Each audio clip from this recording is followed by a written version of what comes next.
Hi guys, welcome back. We've got some really exciting news. Hopefully within the next week or so, I'm going to have here a brand new rifle for the channel. We've got an Air Arms XTI 50, so that is their top of the range flagship field target air rifle. My version is going to be the HFT spec one, so it won't have the fancy scope riser rail and the elaborate butt hook on it, but it's got me thinking we really need to pick a scope for it going forward. Historically, over the years, most of my shooting and my competition shooting has been done with smaller, low magnification scopes. Similar lines to these, this is a Sightron stac and this is an optisan CP. Now, in most cases on the HFT circuit, I'd be running maybe between 9 and 10 times magnification, and much the same for pest control work. You've seen recently I've been using the PRS specific Discovery. Now this optically is superior to both of the two smaller scopes, but it is an absolute beast. It's quite heavy, it's going to be slightly sort of unwieldy on the rifle. This weighs about 1.3 kilos, so it's over twice the weight of both of the smaller scopes. However, what I'm really keen to tell is whether or not I absolutely need that larger magnification. Now, having used 25 times magnification a fair bit over the years, but certainly more recently, I feel more accurate when I'm shooting between 20 and 25, but the reality of that is that most of my experience previously is with low magnification. So am I going to be more accurate with the bigger scope than the smaller ones? Do I really need the ability to go up to the higher magnification? The plan for today is to get some targets out. We're probably going to do 25 and 40 yards depending on the wind. We're going to shoot some groups at 10 mag and 25 mag and see whether or not there's any appreciable difference in the group sizes depending on the magnification that I use. So I'm going to get the targets drawn up and I'll see you at the farm. Right guys, we're here, we're tucked on the other side of the yard. The wind's coming from left to right, so we're tucked along the other hedge line and we're slightly more sheltered here. On the card we've got 6 little crosses. We're just going to start off on the bottom right hand one just to make sure that we're zeroed. I'll do that at 25 mag. Once we've established a zero, then we'll start at 25 yards, do a couple of groups at 25 mag, and then what I'll do is back it down to 10 mag as I would do on an HFT scope and see whether or not the groups are any better or any worse. Now hopefully we're fairly well sheltered here not to impact the results too much, and we're using the JSB shorts, so let's get them shot, let's see how it goes. Right, so we're at 25 yards. We can't go out to 45 down this corner, but we can do later on. We're going to be out at 40 yards, so still a reasonable distance. We're just going to start. I'm on 25 mag. We're just going to do a quick zero check. The barrels have been in and out, so this is the first time we've used this barrel for a little while, so I don't know whether we're anywhere near zero or not. Just going to start on the, actually I'm going to move on to the centre, the lower centre cross on the card. We'll get the old GoPro rolling. Okay, so it's left and high a little bit. Of course, the last barrel we had in here was the Walther one, and we had it zeroed roughly for them plastic pellets. So we probably need to make a quick scope adjustment. Right, we're just slowly walking that back down to the 0 point. Having the camera that side of me, it's a bit unusual. Give that a final click, and I think we should be about there for a 0.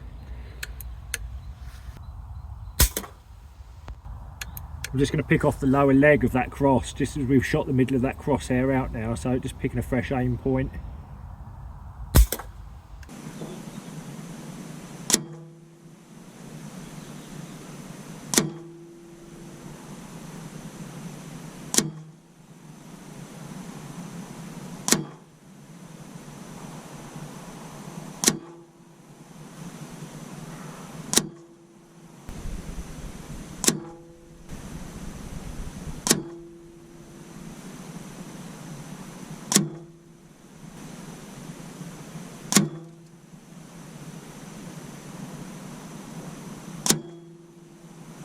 Right, so I've got that roughly zeroed now. What I'm going to do next is bring the magnification down to 10 times magnification, so the same as what I'd be using on the CP or the Sightrons or any of the other scopes that I'd be using in an HFT type format.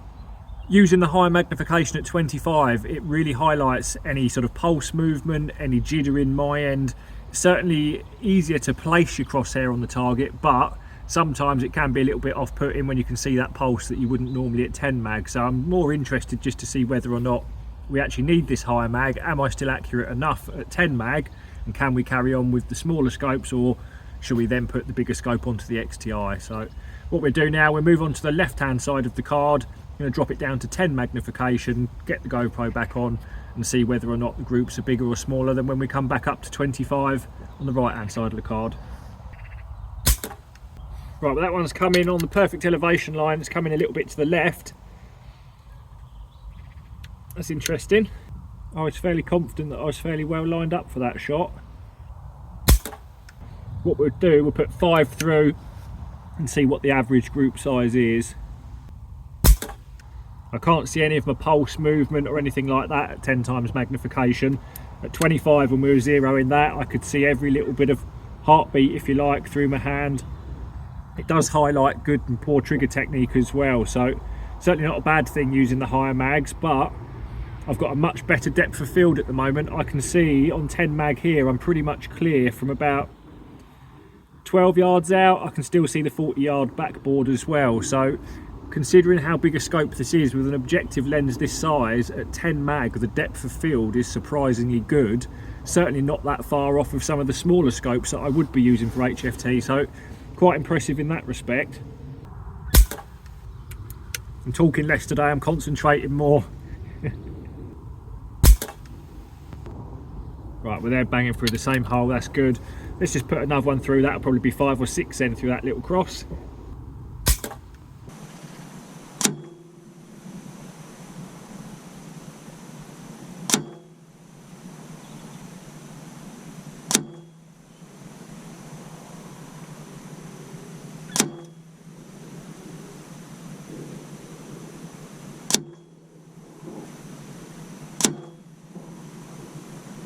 What is surprising with this, at 10 magnification, because it's got quite a deep depth of field, I can watch them pellets practically in flight from about 12 yards out. When that image starts to get clear, I'm watching them all the way down to the target. It's pretty cool to see, and it's also very useful information, especially when it's windy, when you can trace your pellets in. If you're shooting shot up targets, even if you miss and you can see where the pellet hits and splats on the target, it's very useful information, because it means you can then see whether or not you should have aimed off, whether you'd misranged it, or whether the wind done you or what. So it's very useful information being able to track them pellets in flight, which of course I can't do at 25 mag or any higher than that. So what we'll do now then, we're going to swap this over, restart the GoPro. I'm going to go up onto the top left cross, going to knock it back up to 25 mag and then see what the group size, if it's any different, any better or any worse. Back up to full mag, so top left then on the thing. Right, so the first one's taken the centre out of that crosshair. Bearing in mind we're only at 25 yards, we're not really pushing it hard. At 40 yards it's going to be a bit more testing. On 10 mag certainly.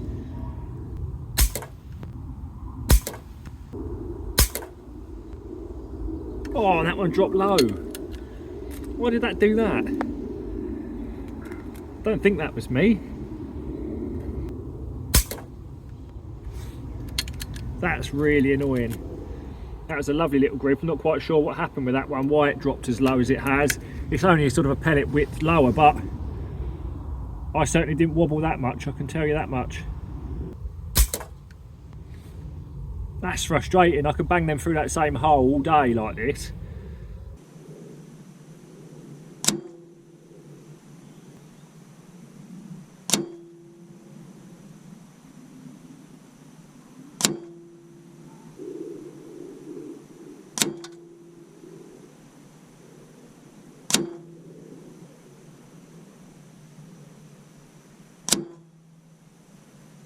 Right, typical. However, we've got, well, bar that one that's dropped a bit low on the top target, they're literally through just over a pellet size hole. The lower group of the two shot at 10 mag, they're all on the same elevation line, but we've got what appears to be probably 4 or 5 pellet widths of group bang on that centre line. So interesting. Right, let's go out to 40 yards then, shall we? Right, so this is the 25 yard target. Not quite sure what happened to this one that dropped low. All of them other ones have gone through here. I put another one through, so there's 5 through there, but then we've got this one random low shot. So this is at 10 mag. You can see they're all on the same elevation line, but we've got a little bit of movement from left to right. Now, because of the way that I'm shooting at 10 mag, it's very hard to tell when you're wandering across your sort of 0 point. So what we're going to do, I'm just going to put some little marks on the top of each of these crosses, and we're going to use these as our 25 yard aim points.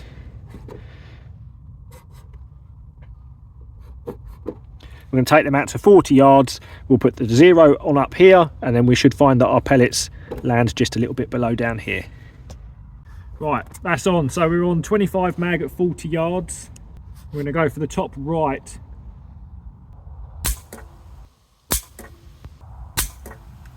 At the moment, the three of those, they're all on the same elevation line. There's a little bit of movement left and right. Most of that at the moment is myself. We've still got a little bit of a breeze running, but it's not too bad. We're fairly well sheltered along this hedge line at the moment.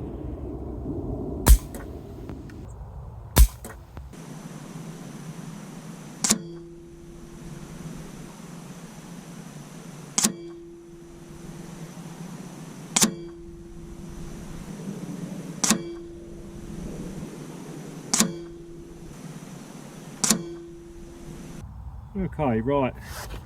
Not as tight as I was hoping for. Okay, let's give it a go then. So we're 40 yards on 10 mag. Get this loaded up and see how it goes. Right, let's get the GoPro on. Wow, that's really hard to accurately place that. And it looks like the GoPro's not on.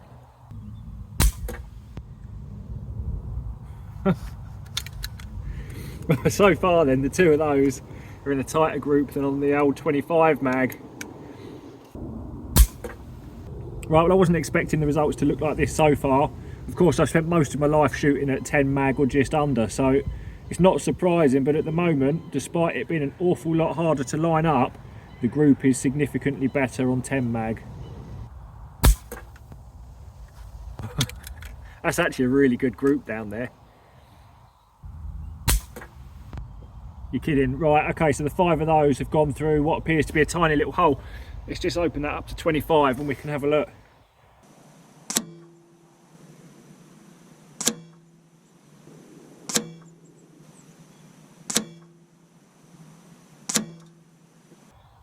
Wow, okay, that's really decent.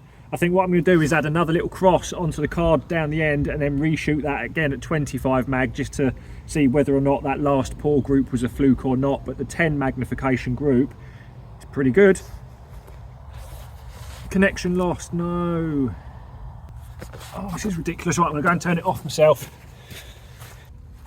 Right, so this is the card out at 40 yards. So this was shot on the 25 mag, the top one here. Now that's frankly a bit poor. That's probably 3/4 of an inch. We will measure these when we get back home.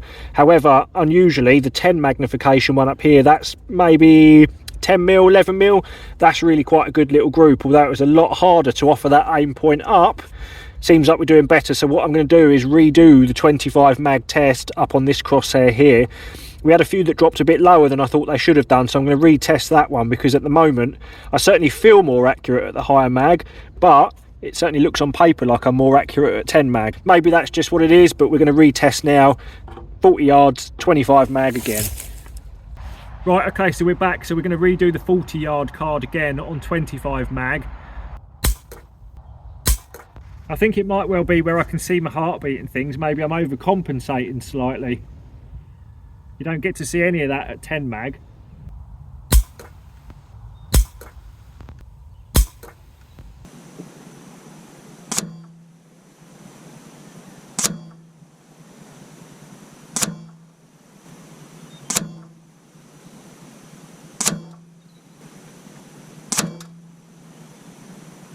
Well, the results look fairly similar between both of the groups then that have just been shot at 25 mag. Yeah, interesting. I was entirely expecting that at 25 mag I would be more accurate. Now, this isn't actually stable. Yes, it's a bipod and a little monopod, but the whole thing's all a little bit wobbly. I probably feel more confident shooting HFT prone with the butt on the deck and me supporting the rifle at the front end on a hamster or something like that than I do like this. But again, that's primarily down to experience. Just more familiar with shooting HFT prone, I guess, than off of this wobbly little setup. But don't know, interesting. We'll get that back home, we'll measure them groups up and we'll see if we can make a decision what's going to go on the XTI then. Alright, I'll see you at home. Right, we're back. We got back just in time. That temperature started to drop really quick. We were lucky to get an afternoon with a bit of less wind today, really. It's been terrible of late. So quite interesting really results. Now, brought it onto zero. The barrel that was in it previously and the scope was zeroed for the water barrel shooting them plastic pellets. So put the Anschutz barrel back in this morning, just had to bring the scope back onto zero as I did.